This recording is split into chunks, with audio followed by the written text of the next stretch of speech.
কি বলবো বেনারসের সম্পর্কে, যে শহর ইতিহাস পরম্পরা এবং পুরানোর থেকেও পুরনো, তার সম্পর্কে কোথা থেকে শুরু করব। 64 যোগিনী, 12 সূর্য, 56 বিনায়ক, 8 ভৈরব, 9 দুর্গা, 42 শিবলিঙ্গ, 9 মহারুদ্র এবং 12 জ্যোতির্লিঙ্গের এই শহর।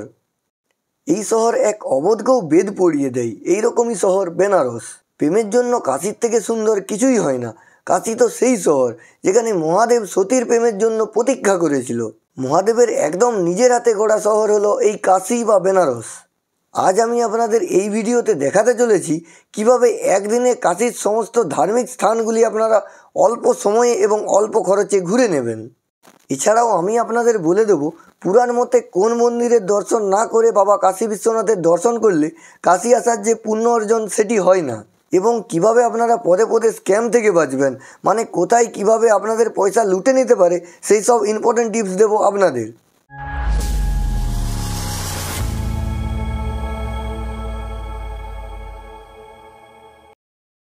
তো আমরা 1 নম্বর প্ল্যাটফর্মে সকাল সকাল পৌঁছে গিয়েছিলাম। এখানে আপনারা পার্সোনাল লকারেরও ব্যবস্থা পেয়ে যাবেন। মাত্র 50 টাকার বিনিময়ে আপনার যে এক্সট্রা লাগেজ থাকবে সেইগুলি কিন্তু আপনারা স্টেশনেই রেখে আসতে পারবেন। স্টেশন থেকে বাইরে বেরিয়েই কিন্তু আপনাকে প্রতিটি স্টেপ সাবধানে ফেলতে হবে। আপনি যখনই স্টেশনের বাইরে বেরোবেন অটো এবং টোটোওয়ালারা আপনাকে এসে চেপে ধরবে যে চলুন আপনাকে আমি কাশী বিশ্বনাথ মন্দিরের কাছাকাছি ছেড়ে দেবো, আর যদি হোটেল নেন তাহলে প্রতিটি হোটেল আমরা ঘুরিয়ে দেবো, তার জন্য ভাড়া নেবো 150 টাকা। আর যদি আমাদের পছন্দ মতো হোটেলে না যান তাহলে ভাড়া নেবো 300 টাকা। মানে বুঝতে পারছেন, ওনাদের পছন্দ মতো যদি আপনারা হোটেলে যান তাহলে সেই হোটেল থেকেও ওনারা কমিশন পাবে এবং তার জন্য কিন্তু আপনাকেই এক্সট্রা টাকা পে করতে হবে। কিন্তু আপনারা যেহেতু মিস্টার কুন্ডুর ভিডিও দেখছেন, এইসব ভাওতাবাজিতে একদম পা দেবেন না। চলুন আপনাদের সহজ উপায় বলে দিই, মাত্র 30 টাকার বিনিময়ে কী করে গদুলিয়া চক পর্যন্ত আপনারা যেতে পারবেন। গদুলিয়া চক হচ্ছে একদম সেন্টার পয়েন্ট, যেখান থেকে দশাশ্বমেধ ঘাট এবং কাশী বিশ্বনাথ মন্দির এবং আরও যেসব দর্শনীয় স্থান আছে সেইগুলি কিন্তু একদমই কাছে। আপনারা স্টেশন থেকে বেরিয়ে যে অটো স্ট্যান্ড বা ট্যাক্সি স্ট্যান্ড আছে তার থেকে একটু এগিয়ে যাবেন, দেখবেন উপরে ফ্লাইওভার এবং নিচে মেন রোড আছে। মেন রোডটা জাস্ট ক্রস করে রাস্তার ওই পারে চলে যাবেন। ওই পারে চলে গেলেই আপনারা অনেক দেখতে পাবেন, টোটো অটো অনেক কিছু আছে, সেখানে আপনারা দাঁড়িয়ে থাকবেন। শেয়ার অটো যদি পান আপনারা পেয়ে যাবেন 30 টাকার বিনিময়ে, এবং যদি আপনারা বুক করতে চান তাহলে আপনাদের কাছে 150 টাকা নেবে, একদম আপনাকে গদুলিয়া চকে ছেড়ে দেবে। এরপরে যদি ওই দিন ব্যাক না করে রাত্রে থাকতে চান তাহলে কোথায় থাকলে আপনাদের সব থেকে বেশি সুবিধা হবে আপনাদের বলে রাখি, গদুলিয়া চকের আশেপাশে থাকার চেষ্টা করবেন। বেনারসে পৌঁছে তো গেলেন, এরপরে বেনারসের প্রথম কাজ হলো দশাশ্বমেধ ঘাটে গঙ্গা স্নান। এই দশাশ্বমেধ ঘাটটি হলো বেনারসের যে 84টি ঘাট আছে তার মধ্যমণি। এই ঘাটটির ব্যাপারে স্কন্দ পুরাণে কাশীখণ্ডে কথিত আছে যে স্বয়ং ব্রহ্মদেব এখানে 10 বার অশ্বমেধ যজ্ঞ করেছিল, তাই এই ঘাটে স্নান করা অতি পুণ্যের বলে মনে হয়। এই ঘাটে স্নান করলে নাকি 10 বার অশ্বমেধ যজ্ঞের পুণ্য অর্জন হয়। এবং এই ঘাটটি কিন্তু আরেকটি কারণের জন্য খুবই বিখ্যাত। এই ঘাটটি সন্ধ্যা 6:30টার সময় আপনারা এখন যেরকম দেখছেন তার ঠিক বিপরীত দেখবেন, মানে পুরো জাঁকজমক লোকজনে ভর্তি, কারণ এই ঘাটটিতে হয় সেই বিশ্ববিখ্যাত সন্ধ্যা আরতি। তাই আমিও বেশি দেরি না করে মাতা গঙ্গার বুকে ডুব মেরে দিলাম। আমি একটা জিনিস লক্ষ্য করলাম, এখানে কিন্তু শুধু ভারতীয় না, অনেক বিদেশিও কিন্তু স্নান করছে মোক্ষ লাভের আশায়। সকাল সকাল স্নান সেরে প্রথমেই চলে গেলাম কাশীর দারোয়ান কাল ভৈরবনাথ মন্দিরে পুজো দিতে। অনেকেই আগে কিন্তু কাশী বিশ্বনাথ বাবার মন্দির দর্শন করেন, কিন্তু পৌরাণিক মতে বাবা কাল ভৈরবের অনুমতি না নিয়ে কাশী বিশ্বনাথ কিন্তু দর্শন করা যায় না, কারণ এই কাশী বিশ্বনাথের কোতোয়াল হচ্ছে কাল ভৈরব বাবা। আর এই কাল ভৈরব বাবার দর্শন ছাড়া যদি আপনারা কাশী বিশ্বনাথ মন্দির দর্শন করেন তাহলে কাশী বিশ্বনাথ দর্শনের পুণ্য কিন্তু অর্জন হয় না।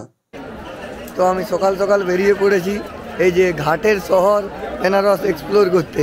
দেখতেই পাচ্ছেন আমি এখন ঘাটে ঘাটে হেঁটে বেড়াচ্ছি। এতক্ষণ ছিলাম দশাশ্বমেধ ঘাটে, এরপর চলে এসেছি প্রয়াগ ঘাট। দেখাচ্ছি আপনাদের, আপনারা যদি আসেন এখানে এই ঘাটে ঘাটে হেঁটে যাওয়ার মজাই আলাদা। বিভিন্ন ঘাট বিভিন্ন রকম একটা মানে বৈশিষ্ট্য আছে, তো আমি বিভিন্ন ঘাটে ঘাটে হেঁটে যাওয়ার চেষ্টা করছি।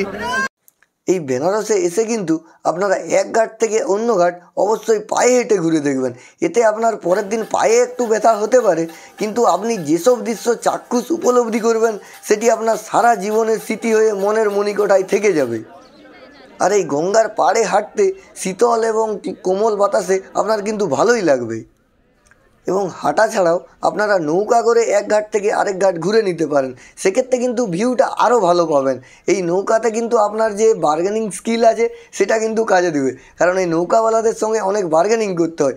যদি আপনারা পুরো নৌকা বুক করতে চান তাহলে প্রায় 1700 থেকে 2000 টাকা নিয়ে নেবে, কিন্তু আপনারা যদি শেয়ারে যান সেক্ষেত্রে কিন্তু আপনাকে 150 থেকে 200 টাকা পে করলেই পুরো যে 84 ঘাট আছে পুরো ঘাটে ঘাটে ঘুরিয়ে ঘুরিয়ে দেখাবে। এবং যে শীতকালে সাইবেরিয়ান বার্ড আছে যাদেরকে ওয়াটারপ্রুফ বার্ড বলা হয়, সেসব বার্ড কিন্তু আপনার নৌকার কাছে কাছে আসবে এবং যে ঘাট দেখতে পাবেন আপনারা নৌকা থেকে, সেটার কিন্তু একটা আলাদা রকম ভিউ পাবেন। কারণ এই যে ঘাটের পাশেই যে পুরানো ইমারত দেখতে পাচ্ছেন, এইরকম ইমারত আছে যেইগুলি কিন্তু দেখতে হেভি লাগে নৌকা থেকে। যদিও আমি এক্সপিরিয়েন্স করিনি কারণ আমার হাতে সময় কম ছিল, কিন্তু আমি ভিডিওতে দেখেছি আলাদাই একটা লেভেলের ভিউ পাওয়া যায়। এরপরে যদি বাবা কোনো দিন আমাকে ডাকে আমি অবশ্যই নৌকা চেপে দেখব।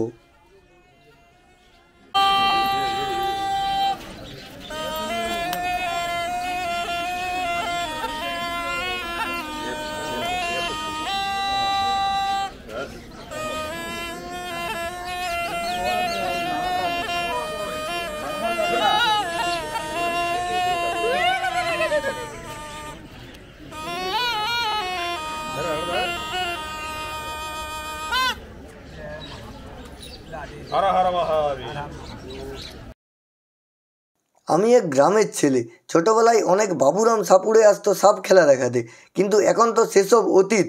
তবে বেনারসে গিয়ে সেসব স্মৃতি কিন্তু তাজা হয়ে গেল। দেখতে পাচ্ছেন এই রকমভাবে যে কিং কোবরা ফোনা তুলে কীরকমভাবে খেলা দেখাচ্ছে, ভয় লাগছিল কিন্তু বেশ মজাও লাগছিল।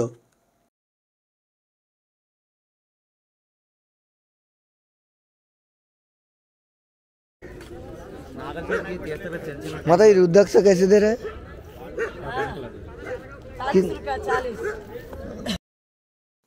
পরপর কত ঘাট, কত রকমের বৈচিত্র্যময় মানুষ। হিন্দু ভারতীয় ছাড়াও এখানে প্রচুর পরিমাণে কিন্তু ফরেনার ঘুরতে আসে। কিছু ফরেনারের সঙ্গে আমরা কথা বলেছিলাম, তাদের যে কৌতূহল বেনারস সম্পর্কে সেসব আপনাদের সামনে তুলে ধরছি। It's always been a dream of mine to come Yes, here it's to the city of temple, right? Yes. So, do you believe in religious? I don't know. Maybe. I'm learning more about Hindu religion. When did you get? First time in Varanasi was 2 years ago, and now I'm back Oh, okay. again. We have just been to the So now Kumbh you Mela. enjoy? Yes, very much. And I'm already planning for the next trip here in India. Acha. So, did you took flat? Yes. Namaste. Namaste. Thank you so much. Ma'am, where are you from? Holland, I'm from Holland. Okay. So, how do you know about Varanasi? I know very good Varanasi because this is my, I think, sometimes in Varanasi. I will take some photography about Varanasi and Varanasi. Acha. Did you took snan? Snan? Means bath. Holy bath. Holy but no, never. Where did you came from? When? Here, today, because I was on Kumbala. Acha. You went to Kumbala. How did you enjoy there? I don't like it. Didn't like it. I like very much Varanasi. Acha.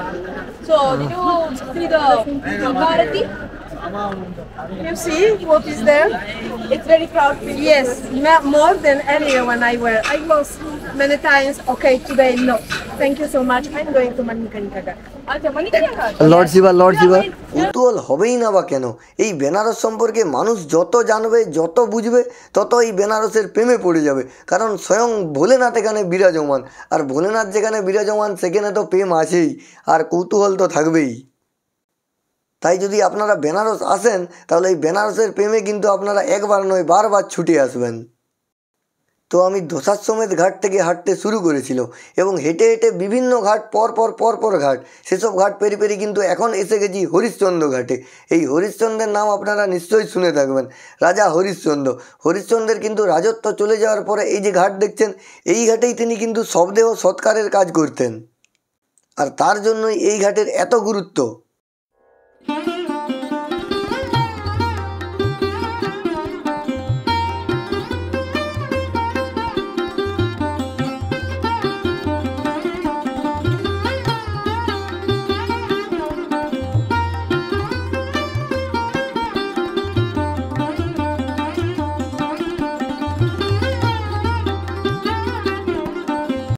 আপনারা যদি বেনারস ভ্রমণে আসেন তাহলে অবশ্যই 4টা ঘাট অবশ্যই ঘুরবেন, কোনো ঘাট ঘুরুন না ঘুরুন 4টা ঘাট অবশ্যই ঘুরবেন। 1 নম্বর হচ্ছে মণিকর্ণিকা ঘাট, 2 নম্বর হচ্ছে দশাশ্বমেধ ঘাট, 3 নম্বর হচ্ছে এই রাজা হরিশ্চন্দ্র ঘাট, 4 নম্বর হচ্ছে আশি ঘাট। এই ঘাটগুলি আপনারা কোনো মতে মিস করবেন না। তো আমি এখন এসে গেছি আশি ঘাটে, দেখতেই পাচ্ছেন আমার পিছনে লেখা আছে আশি ঘাট। আর এই আশি ঘাট বিখ্যাত অনেকগুলো তার কারণ আছে। আপনারা যদি বেনারস আসেন অবশ্যই আশি ঘাটে আসবেন, কারণ এই আশি ঘাটের অনেক ইতিহাস আছে। এই আপনারা যদি আসেন বেনারস মাস্ট ভিজিট প্লেস হলো এই আশি ঘাট, আপনারা অবশ্যই আসবেন। এখান থেকে আপনারা নৌকা বিহারও করতে পারেন, এখানে নৌকা পেয়ে যাবেন, এখান থেকে নৌকা বিহার করে আপনাদের সব ঘাট ঘুরিয়ে দেবে। টোটাল 84 ঘাট আছে, 84 ঘাট। এই বেনারস শহরের দক্ষিণ দিকে সবথেকে শেষ ঘাট হলো আশি ঘাট। স্কন্দ পুরাণের কাশীখণ্ডে বর্ণিত আছে যে মা দুর্গা যুদ্ধ জয়ের পর তার যে আশি হয়, সেই আশি এখানেই বিসর্জন দিয়েছিলেন। সেই আশির আঘাতেই সৃষ্টি হয়েছিল আশি নদীর। এই আশি নদী গঙ্গা নদীতে এসে মিলিত হয়েছে এই আশি ঘাটে, এই জন্যই এর নাম হয়েছে আশি ঘাট। এই আশি ঘাট সম্পর্কে আরেকটি গুরুত্বপূর্ণ কথা কিন্তু প্রচলিত আছে। এখানে যে তুলসীদাস ছিলেন, তুলসীদাস কিন্তু এখানে বসেই রামচরিতমানস রচনা করেছিলেন এবং এইখানেই তিনি শেষ নিঃশ্বাস ত্যাগ করেছিলেন। এরপর গোদলিয়া চক থেকে একটি টোটো নিয়ে চলে যান সংকটমোচন হনুমান মন্দিরের কাছে। সংকটমোচন হনুমান মন্দির কিন্তু আপনারা অবশ্যই ভিজিট করবেন, কারণ এইটি কিন্তু অত্যন্ত একটি গুরুত্বপূর্ণ মন্দির বেনারসে। এই বেনারসের মোস্ট ভিজিট প্লেসের মধ্যে একটি হলো এই সংকটমোচন হনুমান মন্দির। তো আমরা এখন চলে এসেছি সংকটমোচন হনুমান মন্দিরের কাছেই। এই যে এই সামনেই সংকটমোচন হনুমান মন্দির।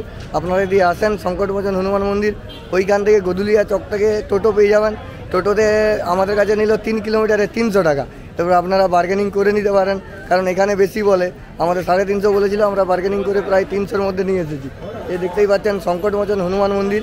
এই হনুমান মন্দির অবশ্যই আপনারা আসবেন যদি কাশী বিশ্বনাথ দর্শন করেন। এই হনুমান মন্দিরও একটি মোস্ট ভিজিট প্লেসের মধ্যে অন্যতম। কথিত আছে এই সংকটমোচন মন্দিরেই নাকি হনুমানজি স্বয়ং দর্শন দিয়েছিলেন তুলসীদাসকে। এখন আমি এসে গেছি ত্রিদেব মন্দিরের কাছে। দেখতেই পাচ্ছেন আমার পিছনে এই গেট হচ্ছে ত্রিদেব মন্দির, আর একটু এগিয়ে গেলেই সংকটমোচন মন্দির। মানে আপনারা যদি অটো করে আসেন, প্রথমে বলবেন যদি গোদুলিয়া চক থেকে আসেন তাহলে প্রথমে বলবেন দুর্গা মন্দিরে নামবো। দুর্গা মন্দির আগে, দুর্গা মন্দির থেকে তারপরে ত্রিদেব মন্দির দর্শন করবেন, তারপর চলে যাবেন সংকটমোচন দর্শন করতে। কিন্তু এটা 3:30টায় খুলে, এখন বাজছে 3:25, আর একটু পরেই খুলে দেবে। এখানে ভিতরে কোনো মন্দিরেই ফোন বা ক্যামেরা এলাও নেই, তাই ফোন লকারের ব্যবস্থা আছে খুব সুন্দর।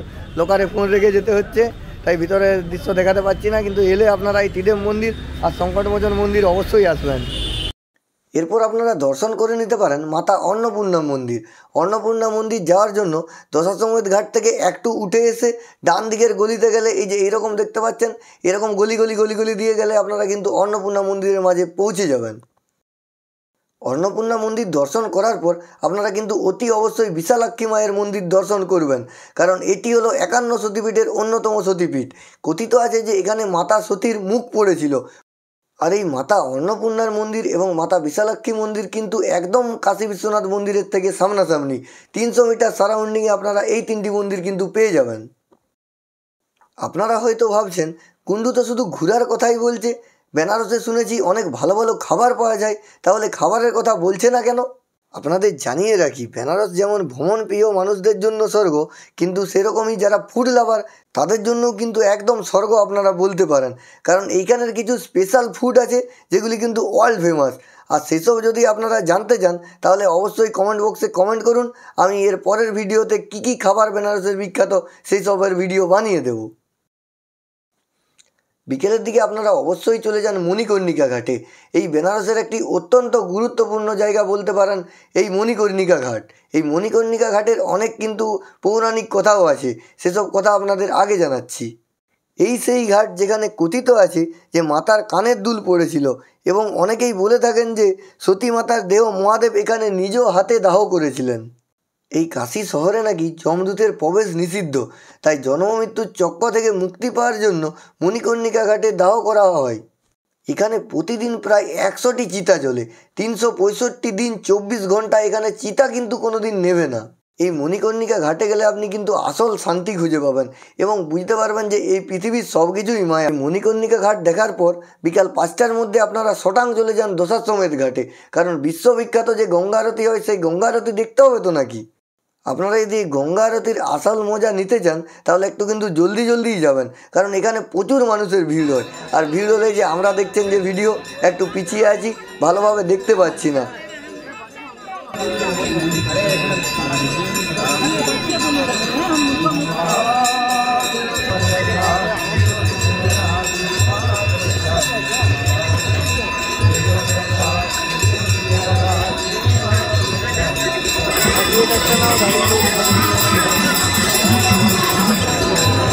আমরা যেদিন গিয়েছিলাম সেই দিনের জাস্ট ভিড়টা দেখুন, চারিদিকে প্রচুর মানুষ এবং এমনভাবে সব দাঁড়িয়ে আছে, পড়ে গেলেই কিন্তু যে কোনো মুহূর্তে বিপদ হতে পারে। কিন্তু সবার মাতার আশীর্বাদে বা কাশী বিশ্বনাথের আশীর্বাদে কিন্তু কোনো রকম কোনো বিপদ হয়নি।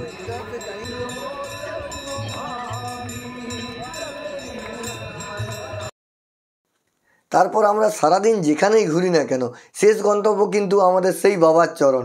তাই শেষে আপনারা দর্শন করে নিন কাশী বিশ্বনাথ মন্দির। আপনারা হয়তো ভাবছেন সন্ধ্যাবেলায় তো কাশী বিশ্বনাথ মন্দিরে ভীষণ ভিড়, 2 নম্বর এবং 3 নম্বর এবং 4 নম্বর গেট দিয়ে তো ঢোকা যাবে না এত ভিড়ে, তাহলে আমরা দেখবো কীভাবে? তাই মিস্টার কুন্ডু আছে, আপনাদের কোনো চিন্তা নেই। আমি আপনাদের সন্ধান দিচ্ছি গঙ্গাধার অথবা 1 নম্বর গেট, যেখানে কিন্তু প্রায় সময়ই ফাঁকায় যাওয়া যায় এবং এই গেটটা নতুন হয়েছে তাই অতটা পপুলারিটি নয়। আপনারা মণিকর্ণিকা ঘাট থেকে ডান দিকে চলে যাবেন, একদম সোজা উপরে উঠে যাবেন, সোজা চলে যাবেন। আশা করছি তুলনামূলক ভিড় কম থাকে, আপনারা যে কোনো সময় যাবেন, একদম অতি কম ভিড়ে আপনারা পুজো দিয়ে আসতে পারবেন। এবং 1 নম্বর গেট দিয়ে ঢোকার আরেকটি স্পেশাল কারণ হলো এখান থেকে কিন্তু আপনারা ফোন একদম কাছাকাছি নিয়ে যেতে পারবেন, সেখান থেকে আপনারা ফটো ক্লিক করতে পারবেন এই রকমভাবে কাশী বিশ্বনাথ মন্দিরের সঙ্গে, যেটা দেখুন আমরা ক্লিক করেছিলাম।